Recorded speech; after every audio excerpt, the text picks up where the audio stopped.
Elle est enceinte de son 15e enfant, mais en avait enterré 14 en 10 ans. Partie 4. Izamaka tomba aux pieds de la prêtresse. La prêtresse d'Akala était vieille, son visage marqué de cicatrices rituelles, ses yeux étaient comme des puits profonds qui pouvaient voir tout ce qui était caché. Elle baissa les yeux vers Izamaka et le bébé mourant sans surprise, comme si elle les avait attendus. Izamaka a supplié, elle a imploré, elle offrit sa propre vie si la prêtresse sauvait Noamaka. La prêtresse ne dit rien. Elle a simplement désigné une grande calebasse remplie d'eau.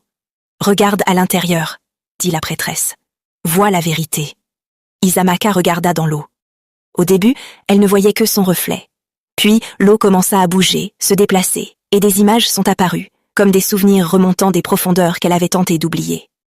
Izamaka avait 18 ans lorsque son père ramena à la maison une nouvelle épouse. Sa mère ne lui avait donné que des filles. 3 filles, pas de fils. Dans leur village, cela était considéré comme un échec. La nouvelle épouse était plus jeune, plus jolie et pleine de promesses. Lorsque la nouvelle épouse tomba enceinte et donna naissance à un petit garçon, tout a changé. Le père d'Izamaka agissait comme si sa première famille n'existait plus. Tout son amour, toute son attention, toutes ses ressources étaient consacrées à sa nouvelle épouse et à son petit garçon. Izamaka et ses sœurs devinrent invisibles. Le visage de leur mère s'est assombri de fatigue et de tristesse. Ce lieu qui était autrefois comme une maison est devenu un lieu de souffrance.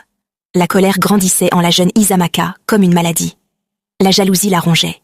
Elle détestait ce petit garçon qui lui avait volé son père. Elle détestait se sentir inutile simplement parce qu'elle était née femme. Elle détestait voir sa mère disparaître à jamais. Un jour, la nouvelle épouse alla au marché. Elle laissa le bébé endormi dans la chambre. La maison était silencieuse. Izamaka resta longtemps dehors. Son cœur battait la chamade. Puis elle entra dans cette pièce. Le bébé était allongé là, paisible et endormi. Il avait l'air si petit, si innocent. Mais Izzy ne voyait que la douleur qu'il avait causée. Elle ramassa le petit oreiller. Ses mains tremblaient. Puis, elle appuya la main sur son visage et le maintint ainsi jusqu'à ce qu'il cesse de bouger. La nouvelle épouse est rentrée chez elle en chantant. Puis, elle a retrouvé son fils. Le cri qui sortit de sa gorge n'était pas humain. Elle a immédiatement compris que ce n'était pas naturel. Quelqu'un avait tué son enfant. Elle sortit, se tint devant l'enceinte, et sa voix résonna avec des mots qui brûlaient l'air comme du feu.